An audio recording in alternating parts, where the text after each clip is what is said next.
परमात्मा प्राप्ति का परम साधन नाम है। हमें केवल एक नियम लेना है, निरंतर नाम जप करने का। मन की वृत्तियां ऐसी बन जाएं कि नाम जप के बिना हमें एक क्षण भी चैन न पड़े। तद्विस्मरणेन परम व्याकुलतेति, हर समय हर क्षण नाम जप। नाम भजन के कितने प्रकार हैं? नाम भजन के 3 प्रकार हैं। नाम जप, नाम कीर्तन, नाम स्मरण। 3 प्रकार से नाम का रसास्वादन किया जाता है, जप के द्वारा, स्मरण के द्वारा और कीर्तन के द्वारा। ये जप क्या है? प्रभु के जिस नाम में रुचि हो या जो नाम गुरुदेव ने दिया हो, उसी नाम की बार बार आवृत्ति करना, बार बार जपना, इसी को जप कहते हैं। तो जप कितने प्रकार का होता है? ये जप 3 प्रकार का होता है। साधारण जप, उपांशु जप और मानसिक जप। ये 10 गुना पूर्व से होता है। विधि विधान से यज्ञ याज्ञ जो किए जाते हैं, उनसे 10 गुना फल साधारण जप में है। साधारण जप से 1000 गुना फल उपांश में है और उपांश से लाख गुना फल मानसिक में है। मनुस्मृति में ऐसा वर्णन है। साधारण जप क्या है? जिसमें स्वर तो सुनाई दे पर वो कीर्तन नहीं है। जैसे राधा राधा राधा राधा राधा राधा राधा राधा राधा राधा, ये कीर्तन नहीं है, ये साधारण जप है। इसे साधारण जप कहते हैं, जिसमें शब्द बाहर सुनाई दे। उपांशु जप क्या है? जिसमें जीभ और ओठ तो हिले पर शब्द बाहर न सुनाई दे। ये साधारण जप से 1000 गुना फल देने वाला है। ओठ बंद है, अंदर जीभ हिल रही, नाम या मंत्र चल रहा है। मंत्र उपांश से शुरू होता है। मंत्र 2 ही प्रकार जपा जाता है, उपांश और मानसिक। नाम 3 प्रकार से जप होता है। साधारण जिसे वाचिक कहते हैं, फिर उपांश और मानसिक। साधारण जप से उपांश 1000 गुना श्रेष्ठ है। वो जिह्वा चलती है, ओंठ बंद रहते हैं, शब्द बाहर नहीं सुनाई देता। मानसिक जप, जिसमें जीभ भी न हिले और न ओठ हिले, केवल मन से मंत्र का जप करना। जैसे ऐसे शांत बैठे, कोई हरकत बाहर नहीं दिखाई दे रही और अंदर मंत्र चल रहा है, नाम जप चल रहा है। इसे मानस जप कहते हैं। सुना है श्वास के द्वारा नाम जप करने से जल्दी लाभ प्राप्त होता है। हाँ हाँ, श्वासा श्वासा नाम जपे दुविधा रहा न कोई। कोई भी श्वास खाली न जाए, उसमें नाम जप करे तो दुविधा अर्थात भगवत प्राप्ति में कोई संशय नहीं। प्रत्येक श्वास की गति की ओर लक्ष्य रखो।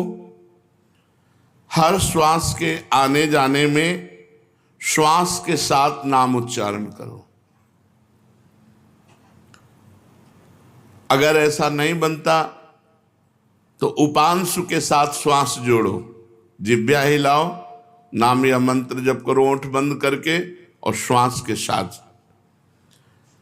आरंभ में माला काउंटर जो आपको सुविधा पड़े वो ले लो और श्वास श्वास कई कई नाम, कई कई मंत्र ऊपर खींचने पर, छोड़ने पर श्वास प्रश्वास में जप करें। धीरे धीरे मन लगने लगता है, क्योंकि बिना मन के छूट जाएगा श्वास। श्वास की गणना छूट जाएगी। हर श्वास में नाम जप करना है। स्मरण क्या है? स्मरण युक्त जप किसे कहते हैं? स्मरण केवल मन की वृत्ति से होता है। जिस जप में नाम लिखा जाता है, नाम साक्षात दिखाई देता है, सुनाई देता है, उसे स्मरण कहते हैं। पूरी स्मृति में नाम या मंत्र विराजमान है, आप उसी में डूब कर जप कर रहे हैं, ये केवल मानसिक होता है। ये न वाचिक होता है न उपांश होता है, ये होता ही मानसिक है। इसीलिए प्रायः इस पर ज़्यादा देर साधक टिक नहीं पाते। नाम मंत्र चल रहा है, बार बार उसी की आवृत्ति लिख रहे हैं, बार बार उसी को सुन रहे हैं, लेकिन जिह्वा नहीं चल रही, कोई चेष्टा नहीं हो रही, अंदर ही हो रहा है। इसे जप स्मरण युक्त कहते हैं, स्मरण जप कहते हैं। ये मानस मूर्ति पूजा की भांति नामोक्षरों की भावना मन में कर सकते हैं। हाँ, कर सकते हैं। जैसे श्री राधा वल्लभ लाल जी की रूप माधुरी सामने है, अब उनके मस्तक पर लिख रहे हैं मंत्र, उनकी छाती पे लिख रहे हैं, उनकी बाजुओं पे लिख रहे हैं, उनके चरणों में लिख रहे हैं। बार बार जहाँ मन आया पूरे श्रीअंग का दर्शन करते हुए वहीं बार बार मंत्र लिख रहे हैं, बार बार नाम लिख रहे हैं। मानस मूर्ति की पूजा की भांति आपको लाभ देगा। क्या नाम अक्षरों की आवृत्ति का और कोई उपाय है? हाँ, मन की रुचि के अनुसार आप आकाश में कर सकते हो, आप हृदय में अपने कर सकते हो, आप अपने मस्तक पे कर सकते हो। मस्तक पे बार बार लिख रहे हैं अपने अंदर से, या आप अपने हृदय में लिख रहे हैं, या सामने बाहर लिख रहे हैं, जैसे आपकी रुचि बने। या आप नाम के पूरे गहने पहना दीजिए ठाकुर जी को। चरणों में नूपुर तो नूपुर की जगह नाम मंत्र, बाजुओं में बाजूबंद तो बाजूबंद की जगह नाम मंत्र, कुंडल की जगह नाम मंत्र, तिलक की जगह नाम मंत्र हम बार बार लिख रहे हैं। ऐसे जैसे भी बने, अंदर से लिखते हुए नाम का स्मरण करना बहुत जोर का लाभ प्रदान करता है। तो नाम जप, नाम स्मरण, नाम कीर्तन। नाम कीर्तन में गगन भेदी स्वर होना चाहिए। उच्च स्वर स्तंभद सर्वदैव, ऊंचे स्वर से कीर्तन होना चाहिए। जितना उच्च स्वर से होगा उतना ही कीर्तन लाभ देगा। कीर्तन कितने प्रकार के होते हैं? अकेले भी ताली बजाते हुए भगवान नाम कीर्तन होता है। आर्त भाव से अकेले पुकारते हुए ताली बजा रहे, भगवान के नाम का कीर्तन। या कई लोग मिलकर के भगवान नाम कीर्तन कर रहे हैं, भगवान का गुण कीर्तन कर रहे हैं। मृदंग है, मंजीर है, धफ आदि वाद्य बजाते हुए कई लोग मिलकर भगवान के नाम का कीर्तन, गुण कीर्तन। संकीर्तन का क्या प्रभाव है? जहां तक नाम पहुंचेगा वहां तक निष्पाप कर देगा। जिनके कानों में, पशु पक्षी जिनके भी कानों में नाम ध्वनि, गुण ध्वनि पहुंची, गुण ध्वनि चतुरासी जी, जैसे आप चतुरासी जी गायन करते हैं, ये गुण ध्वनि है, महिमा ध्वनि है। नाम ध्वनि, नाम कीर्तन, राधा राधा राधा, ये जहां तक जिसके कानों में पहुंचेगी, पशु पक्षी चिड़िया सबके पाप को नष्ट कर देती है। इसीलिए इसे उच्च स्वर में गाया जाता है, नाम कीर्तन। यहां तक कि जड़ वृक्ष भी पवित्र हो जाते हैं, वो जगह पवित्र हो जाती है जहां नाम कीर्तन होता है। ये तो हम समझ गए। अब हर समय नाम जप कैसे हो? भगवान के नाम में महत्व बुद्धि होने से, अपनी भूल पर पश्चाताप होने पर, मैं क्यों भूल गया इतने सेकंड नाम, और बार बार नाम की आवृत्ति अभ्यास करने से, अभ्यास की कमी के कारण, महत्व बुद्धि ना होने के कारण, भूल जाने पर पश्चाताप ना होने के कारण आपका भजन छूटता है। पूर्ण विश्वास करो, इसी नाम से सब कुछ हो जाएगा। नाम में रुचि हो जाए, नाम में प्रेम हो जाए, यही हमारी साधना की पूर्णता है। विश्वास और प्रेम ही भजन है। भजन क्या है? विश्वास और प्रेम, नाम में रुचि और विश्वास है कि इसी नाम जप से सब कुछ हो जाएगा। नाम में ही विश्वास और नाम में ही रुचि, इसे ही भजन कहते हैं। और भजन करते हुए भी यदि भजन में रुचि नहीं हो रही तो 10 नामापराधों में कोई एक अपराध बन रहा है, उससे बचना चाहिए। पहला, संत पुरुषों की निंदा। ये बड़े बड़ों से बन जाता है। जिनको अपनी साधना का गर्व होता है उनसे जरूर बन जाता है अपराध। वो दूसरे को लघु समझते हैं, हे समझते हैं। और जहाँ साधना इस बात की है कि सबको अपना भगवान मानना है, वासुदेवा सर्वम, सबको भगवान मानना है। मैं सेवक सचराचर रूप स्वामी भगवंत, मैं सेवक हूँ, चराचर जगत मेरा भगवान है।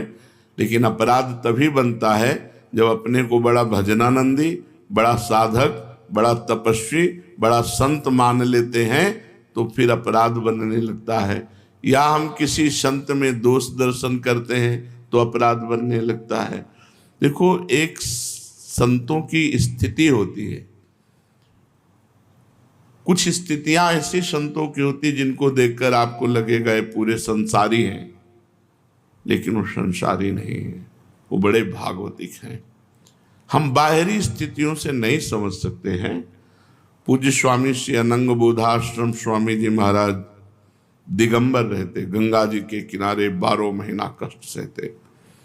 और जब वहाँ खेत करने वाले जो तरबूज की खेती, सब्जी की खेती गंगा किनारे करते हैं, वो जब आते तो उनके पीछे लग जाते हो, कहते सुनो थोड़ी तमाकू दे दो, थोड़ी तमाकू दे दो। जहाँ धर्म सम्राट करपात्री जी साष्टांग दंडवत जिनको करते थे, प्रभुदत्त ब्रह्मचारी जी भगवान मान के आराधना करते थे, वो महापुरुष वो कहते स्वामी जी तुम रोज मांगते हो, हम गरीब आदमी कहाँ से तुम्हें दें? अरे बोले थोड़ी दे दो यार। अब आप कैसे पहचानोगे कि किस कोटि का महापुरुष है? अगर आप उनकी इस चेष्टा को देखेंगे तो आपकी अश्रद्धा ना हो जाएगी? यार तमाकू, थोड़ी तमाकू के लिए इनके पीछे ढूंढ। और ऐसे महापुरुष के बड़े बड़े महापुरुष साक्षात चरणों में लौटते। संतों की बाहरी चेष्टाएं कुछ ऐसी हो सकती हैं जो हमारी समझ के परे हों, तो हम उन्हें केवल नमस्कार करें। पहला नामापराध है संतों की निंदा करना, सत्पुरुषों की निंदा करना। ये नियम ले ले, हमें किसी संत की निंदा नहीं करनी। और संत चाहे 1000 वर्ष से तपस्या कर रहे हो, चाहे आज दीक्षा लिया हो, शालिग्राम भगवान चाहे 100 वर्ष से सेवित हो, चाहे अभी विराजमान हो, वो बराबर होते हैं। जब पारस ने स्पर्श कर दिया तो चाहे 100 वर्ष पुराना सोना हो, चाहे अभी का सोना हो, वो तो सोना सोना ही है। ऐसे ही संत संत हैं, कभी किसी साधक के प्रति भावना नहीं तो कल का छोरा है। नहीं, वैसे भी सब में भगवान विराजमान है, संपूर्णतया भगवान ही सब, वासुदेवा सर्वम ही। तो फिर संत वेश है तो हमें नमन करना चाहिए, हमारे नेत्र सबको नमन करे। अगर किसी को छोटा मानते हैं तो दोष दर्शन हो जाएगा। सब में भगवान है। तृणादपि सुनीचेन तरोरुषैष्मणा। नाम जापक, नाम कीर्तन करने वाला कैसा होना चाहिए? तृणादपि सुनीचेन। क्यों? क्योंकि अगर ऐसा भाव नहीं तो निंदा किसी न किसी की करेगा और नामापराध, नाम में रुचि नहीं होने देगा, नाम जपने में बाधा पहुंचा देगा। इसलिए सबसे पहला है संत अपराध, भक्त अपराध। भक्तों की निंदा, संतों की अवहेलना ऐसा है कि बड़े से बड़े तप को एक क्षण में नष्ट कर दे। भक्तन निंदा अति बुरी भूल करे जिन कोय, किए सुकृत बहु जन्म के क्षण में डारे खोए। एक क्षण में बहुत जन्मों के पुण्य नष्ट हो जाएंगे, एक जन्म की कौन बात कहे। इसलिए डरो, भक्तन के अपराध से डरपत रहो। ध्रुवदास जी ने कहा है। शांत, कोई आके गाली दे जाए, 1-2 थप्पड़ भी मार जाए तो राधे राधे, हमारे भगवान हमारी परीक्षा ले रहे हैं, हमारे भगवान आकर के हम पर कृपा कर रहे हैं। यही भाव रखो। तृणादपि शुनिचेन, मैं भी तो संत हूँ, नहीं मैं नीच हूँ, मैं अधम हूँ और सब संत हैं, सब भगवान के स्वरूप हैं। ऐसा मानने वाले से कभी अपराध ही नहीं बनता। अपराध बनता है जब गुणाभिमान होता है, अपने में गुणाभिमान होता है, तब दूसरों में दोष दर्शन होता है। इसलिए यदि नाम में निरंतर प्रगति, उन्नति, रुचि निरंतर जपने की प्राप्त करनी है तो 10 नामापराध से बच जाए। पहला नामापराध संत पुरुषों की निंदा, इससे ये बहुत खतरनाक है। विश्व में हर अपराध क्षमा करने के उपाय हैं, लेकिन वैष्णव द्रोह, संत निंदा, भक्त निंदा का उपाय नहीं। होत वज्र की लीक, इसे वही भक्त क्षमा कर दे तो बात अलग है जिससे आप अपराध किए हो, अन्यथा भगवान भी क्षमा नहीं करते। जब दुर्वासा जी भगवान के पास गए तो श्री भगवान ने कहा, अहम भक्त पराधीनो असुतंत्र युधिज, मैं परतंत्र हूं, ये सुदर्शन मेरे कहने से नहीं रुकेगा। अगर इसके ताप से मुक्त होना चाहते हो तो अम्बरीश जी के चरण पकड़ो जाकर के। ऐसा ही करना पड़ा दुर्वासा जी को। इसलिए काहे को व्यर्थ में विपत्ति मोल में ले, काहे को पाप की गठरी सिर पर चढ़ावे, किसी की निंदा ना करे, हमको क्या लेना। भगवान जिसको जैसा चला रहे वैसा चल रहा है। तेरे भावे जो करे, भलो बुरो संसार, नारायण तू बैठ के अपनो भवन बुहार। तू अपने अंदर देख, जिन दोषों को देखो, भगवान से प्रार्थना करके उनकी निवृत्ति करो, दूसरों के दोष दर्शन मत करो।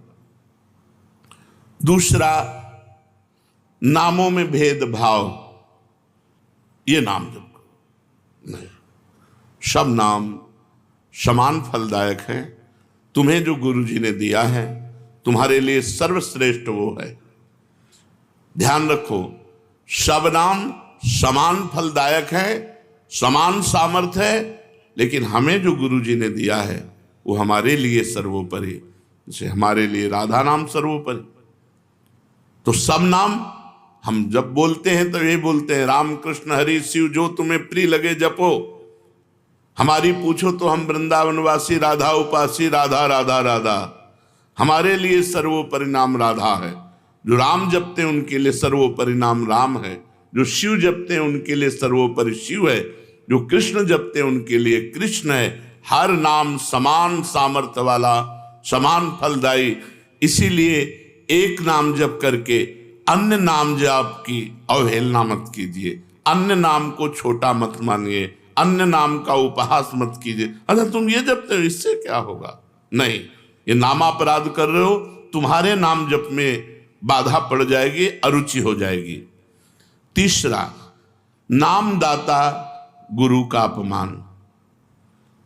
अगर गुरु मंत्र लिए हैं, गुरु नाम लिए हैं, गुरुमुख हुए हैं, आप उन गुरु की अवज्ञा कर देते हैं, अपमान कर देते हैं, अवहेलना कर देते हैं, तो चाहे खोपड़ी के बल खड़े होकर के नाम जप करो, कभी सिद्ध नहीं होगा, कभी भगवदानंद की स्फूर्ति नहीं होगी, क्योंकि नामदाता का अपराध बन गया। अगर इतने भी सद्गुण आ जाए, कभी इतने भी भागवतिकता आ जाए, कोई दिव्यता आ जाए, झूठ बोले बात अलग है, कभी दिव्यता नहीं आ सकती। ये भगवान की बनाई हुई मर्यादा है। जो गुरु अवज्ञा करे, गुरु का अपमान करे, उसे कभी भी भगवत प्राप्ति नहीं हो सकती, कभी भगवान के नाम में रुचि नहीं हो सकती, कभी भगवदानंद की अनुभूति नहीं हो सकती। तीसरा है गुरु का अपमान। चौथा, शास्त्रों की निंदा करना। शास्त्र भगवत स्वरूप है। शास्त्र के स्वाध्याय से ही ज्ञान या नाम में प्रीति होती है, भगवान की तरफ चलना होता है। भगवान का अक्षर ब्रह्म स्वरूप समस्त शास्त्र हैं, एक एक अक्षर में भगवान विराजमान है। इसलिए किसी भी शास्त्र की निंदा न करो, सब शास्त्र भगवत स्वरूप है। शास्त्रों की निंदा अगर करोगे तो नाम भगवान तुम्हारी जिह्वा पे नहीं टिकेंगे, नाम में बाधा पड़ जाएगी। पांचवा, नाम में अर्थवाद। अरे इतनी महिमा नाम की है, केवल गाते हैं, केवल प्रशंसा के लिए, ऐसी नहीं महिमा है नहीं। इससे बहुत पतन हो जाएगा, नाम अपराध बन जाएगा। नाम की जितनी महिमा गाई जाए वो सब थोड़ी है, ज्यादा नहीं है। कहूं कहां लगी नाम बड़ाई, राम न सकहि नाम गुण गाई। स्वयं भगवान राम अपने राम नाम की महिमा का पूर्ण रूप से गान करना चाहे तो वो भी नहीं कर सकते। इतनी महिमा नाम की है कि स्वयं नामी यदि नाम की महिमा का यथार्थ में पूर्णतः गान करना चाहे तो वो भी नहीं कर सकता। तो जो ऋषि मुनि संत महात्मा जितने हुए नाम जापक, वो जो वर्णन करते हैं वो यथार्थ सत्य है, लेकिन पूर्ण नहीं है। पूर्ण तो भगवान भी नहीं नाम की महिमा का गान कर सकते, इतनी अपार महिमा नाम की है। इसलिए नाम में अर्थवाद कि अरे ये तो नाम की रोचकता के लिए इतनी प्रशंसा कर दी गई है, वैसे वस्तुतः ऐसा है नहीं, ऐसा सोचना ये नामापराध है। छठा, नाम का सहारा लेकर के पाप करना। कोई पाप कर्म कर रहे, अरे नाम जप लेंगे उससे नष्ट हो जाएगा। पीछे आपने सुना है कि जो नाम के बल से पाप करते हैं उनको अवश्य नरक मिलता है, क्योंकि नाम अबलो नशानी अबना नशे हो, आज तक किया अब नहीं करूंगा, जपो सब पाप नष्ट हो जाएंगे। लेकिन ये उत्साह रख कर पाप करना कि चलो मैं शाम के खूब राधा राधा रट लूंगा, हर नाम एक नाम में जितनी सामर्थ्य उतना कोई पाप कर ही नहीं सकता, तो मैं मनमानी पाप करूं और शाम के नाम जप करूं, नहीं, तुम्हें नरक की प्राप्ति होगी। तुम नामापराध कर रहे हो, नाम का सहारा लेकर पाप करना। सातवां, धर्म व्रत यज्ञ आदि के साथ नाम की तुलना करना, किसी और साधन से नाम की तुलना करना। नाम अद्वितीय साधन है, नाम के समान कोई भी साधन नहीं है। चाहे यज्ञ हो, चाहे व्रत हो, चाहे दान हो, चाहे तीर्थ याटन हो, नाम के समान नहीं है। इसलिए नाम के बराबर कि भाई तुम नाम जप कर रहे हो, हम गंगा नहा के आ रहे हैं, तुम नाम जप कर रहे हो, हम अमुक धर्म कार्य करके आ रहे हैं, तुम नाम जप कर रहे हो, हम अमुक व्रत कर रहे हैं, हम तो 108 यज्ञ कर रहे हैं, तो नाम जापक की बराबरी किसी से नहीं हो सकती। नाम की समानता धर्म व्रत यज्ञ आदि के साथ तुलना करना। नाम जापक जब गंगा जी को स्पर्श करता है तो गंगा जी निष्पाप हो जाती है, गंगा जी निष्पाप हो जाती, गंगा पापम, गंगा जी पाप का नाश करते हैं। लेकिन जब नाम जापक गंगा जी का स्पर्श करता है तो गंगा निष्पाप हो जाती है। इसलिए धर्म व्रत यज्ञ आदि के साथ नाम की तुलना करना ये नाम का सातवां अपराध है। आठवां, हरि निंदक हरि विमुख अवहेलना करने वाले भक्तों की, उन अश्रद्धालुओं को जो सुनना नहीं चाहते, जो भक्तों की निंदा करते, भगवान की निंदा करते हैं, ऐसों को नाम का उपदेश करना। अब यहां विचारणीय विषय है, जो सुनना नहीं चाहते हैं, अभी आपने सुना कि जब नाम कीर्तन किया जाता है तो यदि उनके कान में नाम पड़े उनका भी मंगल हो जाएगा। उनको उपदेश नहीं करना, लेकिन नाम सुनाना है। दूर से भगवान नाम की जय घोष करनी है, घोर पापी के भी कान में जाएगा तो उसका मंगल करेगा, नाम कीर्तन की महिमा में सुना।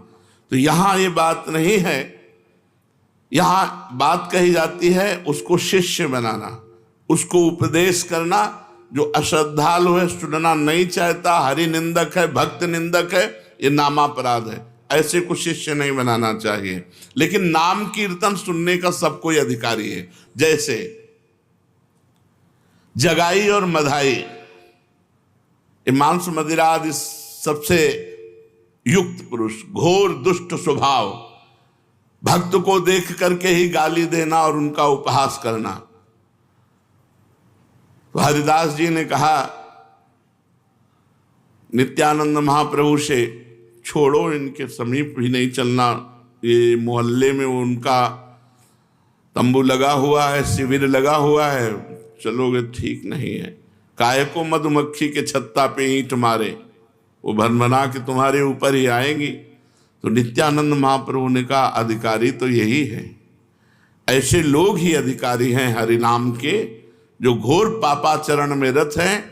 उनके कान पर यदि हरिनाम जाएगा तो उनका भी मंगल हो जाएगा। जाके महामंत्र का उच्चारण किया,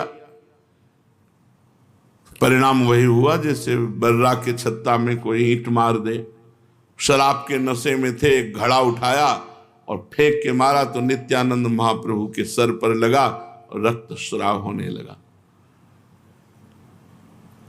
भगवान नाम उच्चारण करते हुए ये प्रहार उनको सहना पड़ा। उनके लिए जब ये सूचना मिली चैतन्य महाप्रभु को तो भगवद आवेश में आ गए और सुदर्शन चक्र का स्मरण किया। सबने प्रार्थना करी, नित्यानंद महाप्रभु चरणों में लौट गए। प्रभु आपका अवतार दुष्टता का नाश करने के लिए, दुष्टों का नाश करने के लिए नहीं, प्रभु ये आपके विशेष दया पात्र है, कृपा पात्र है। आखिरकार उन दोनों भाइयों को महाभागवत बना दिया, जगाई मधाई को महाभागवत बना दिया। उनके नाम के घाट बने हुए हैं। तो भगवान नाम सुनने का अधिकारी सब कोई है, लेकिन भगवान नाम की दीक्षा का जो हरिनिंदक है, भक्त निंदक है, अश्रद्धालु है, ऐसे को यदि नाम उपदेश किया जाए तो नामापराध लगता है।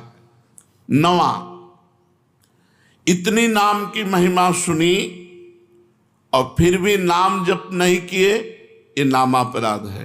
ये 9वां नामापराध है, नाम की महिमा सुनकर नाम में प्रेम ना करना, नाम की महिमा सुनकर नाम जप ना करना। इतनी महिमा सुनी, भगवान ने इतनी कृपा करी कि नाम की महिमा सुनवाई और आप नाम जप में नहीं लगे, अब आप अपराधी हो, आपको दंड मिलेगा। 10वां, मैं मेरे में फंसे रहना और भोगों से प्रेम करना और नाम का विस्मरण कर देना। नाम गुरु जी ने दिया, जपने की प्रेरणा की, मैं मोर तोर तैसी माया में फंसे रहे, भोगों में फंसे रहे, तुम्हारी दुर्गति पक्की होगी। ये 10 नामापराधों से यदि बच जाए तो नाम जप और नाम कीर्तन में आसक्ति हो जाएगी, नाम में प्रेम हो जाएगा। यदि हमें नाम में प्रेम नहीं हो रहा तो देख लो इन 10 नामापराधों में कोई एक अपराध बन रहा है। पहला, संत पुरुषों की निंदा। दूसरा, नामों में भेदभाव। तीसरा, गुरु का अपमान। चौथा, शास्त्र निंदा। 5वां, हरिनाम में अर्थवाद। 6ठा, नाम का सहारा लेकर पाप करना। 7वां, धर्म व्रत यज्ञादि के साथ नाम की तुलना करना। 8वां, अश्रद्धालु हरि विमुख और सुनना ना चाहने वालों को भी नाम का उपदेश करना। 9वां, नाम का महत्व सुनकर भी नाम में प्रेम ना करना। 10वां, मैं मेरे तथा भोगादि विषयों में लगे रहना। ये 10 नामापराध हैं। अब आज हमको पता चला 10 नामापराध हैं, इनमें हमसे कई नामापराध हो गए, तो उनसे कैसे छूटे? तो प्रश्न है, नामापराध यदि बन जाए तो उससे छूटने का उपाय क्या है? नामापराध यदि बन जाए तो उससे छूटने का उपाय क्या है? तो कहते हैं कि नामापराध को छुड़ाने के लिए नाम ही है। पश्चाताप करते हुए नाम जप करो, वो नामापराध को भी मिटा देगा। अपनी भूल को, अपनी गलती को बार बार दोहराओ, मेरे से ऐसा क्यों हो गया, हे भगवान ऐसा नहीं होना चाहिए था, राधा राधा राधा राधा, वो भस्म हो जाएगा। अंदर जलन होना, पश्चाताप होना, अपनी भूल स्वीकार करना और नाम जप करना, तो नाम जप से ही और पश्चाताप से ही आपका नामापराध नष्ट हो जाएगा। नाम आश्रय से चमत्कारी लाभ होने का क्या उपाय है कि हमारे जीवन में चमत्कार होने लगे? ऐसा कोई उपाय बताइए। चमत्कारी लाभ, भाई नाम स्वयं में चमत्कार है। एक बार श्री ज्ञानदेव जी और नामदेव जी ब्रजमंडल में परिक्रमा के लिए आदि आदि दर्शन के लिए, तो महायोगी ज्ञानदेव जी सूक्ष्म रूप धारण किया और कुएं में जाकर जल पियाए पर अपनी प्यास बुझा ली। नामदेव जी से कहा आप, तो उनका हमारे पास तो योग है नहीं, नाम ही है, विट्ठल विट्ठल विट्ठल विट्ठल। तो कुएं से पानी ऊपर उठने लगा और समीप से आके बहने लगा और पीने लगे। नाम सर्व चमत्कारी, नाम सर्व चमत्कारी। कबीरदास जी के एक शिष्य जो आए थे उनसे शास्त्रार्थ करने, पद्मनाभ जी, वो जा रहे थे तो एक भीड़ लगी हुई थी। तो ऐसे कौतूहलवश देखा क्या बात है, तो एक आदमी आत्महत्या करने जा रहा था। उसे गलित कुष्ठ था शरीर में, तो पत्थर बांध करके वो गंगा जी में डूबकर मरना चाहता था। पद्मनाभ जी नजदीक गए, उनका ऐसा क्यों करना चाहते हो? बोले कोई प्यार नहीं करता, जिसको देखो मुझे घृणा की दृष्टि से देखता है और मेरा शरीर गलित कुष्ठ पीप मवाद में नहीं जीना चाहता, इसलिए मैं आत्महत्या करना चाहता हूं। तो उनका डुबकी लगाओ, गंगा में खड़े हो, एक डुबकी लगाओ, राम, देखो अभी 2 डुबकी 3 डुबकी में एकदम फ्रेश शरीर। जब लौट कर गए तो कबीरदास जी से कहा कि बड़ी चमत्कार पूर्ण नाम की महिमा है। क्या? बोले गलित कुष्ठ ने जब हमने प्रेरणा की तो राम बोलकर जो डुबकी लगाई उसका गलित कुष्ठ, तो उनका राम पूरा नाम नामाभास से ठीक हो सकता था। कबीरदास जी ने कहा नामाभास से ठीक हो सकता था। भाई जी महाराज ऑफिस में बैठे थे राधा बाबा के साथ, सूचना है कि कोई आदमी आया है, आपसे जरूर मिलना चाहता है, वो बहुत पीड़ित है। तो कंबल ओढ़े हुए थे। भाई जी, क्या बात है भाई? तो उनका मैं आत्महत्या करने जा रहा हूं। क्यों? कंबल हटाया, देखा पूरा शरीर गलित कुष्ठ से। तो उनका गलित कुष्ठ। भाई जी ने कहा अच्छा नहीं, आत्महत्या करना तो ठीक नहीं है। भगवान नाम लेकर जे ही आलिंगन खत्म। वासुदेव कुष्ठी का चरित्र है चैतन्य चरितावली में। चैतन्य महाप्रभु ने हरे कृष्ण कह के जे गले से लगाया। नाम का अद्भुत चमत्कार। पर छोटे मोटे चमत्कारों में प्रयोग करोगे तो सबसे बड़ा चमत्कार की सुमिर पवन सुत पावन नामू अपने बस करी राखे रामू, ये नहीं हो पाएगा। भगवान का साक्षात्कार नहीं हो पाएगा यदि अपने नाम का प्रयोग करोगे। भगवान का ये हमने जीवन में कई बार देखा है। भगवान नाम का अद्भुत चमत्कार, अद्भुत महिमा भगवान नाम की देखी। नाम में विश्वास हो, नाम को आदर बुद्धि के साथ जपो, नाम का चिंतन करते हुए नाम जपो, नाम को गुप्त रखो, जो चाहोगे हो जाएगा। नाम को गुप्त रखो। कितना जब संख्या करते हो, इसीलिए हम संख्या करते नहीं। सही ईमानदारी से अगर कोई हमें हाथ खड़ा करके पूछे कि तुम्हारी साधना क्या है, तो हम कह देंगे शून्य। शून्य के सिवा हमारी साधना कुछ नहीं है, क्यों कोई गणना नहीं है। कोई गणना हो कि ये है ये है ये है। अब जो दिनचर्या बन गई हो, तो जैसे किसान की खेती वैसे हमारी दिनचर्या है। हम उसे साधना थोड़ी मानते हैं। जैसे किसान आदमी अपना सुबह से खुरपी फावड़ा लिया, अपने खेत में गया, दिन भर मेहनत की, शाम के खाया पिया, चैन से सो गया, अब उसे हम साधना माने। अब हमारा तो जीवन बचपन से यही रहा, तो हमारी तो किसानी यही है, हमारी खेती यही है, कोई गणना नहीं। अगर हमसे पूछा जाए आपकी साधना क्या है, तो हम कह देंगे शून्य। तो आप जी किससे रहे हो? मेरे बल सी वृंदावन रानी, महारानी जी के बल से जी रहे हैं। महारानी जैसे किसी को ये भ्रम हो कि इतने शिष्य हैं, इन सबको भगवत प्राप्त करा देंगे क्या? तो हम पोस्टमैन हैं। तुम्हारी बात लाडली जी तक, लाडली जी की बात आप तक, और हम अपने समेत सब ये लाडली जी के हैं।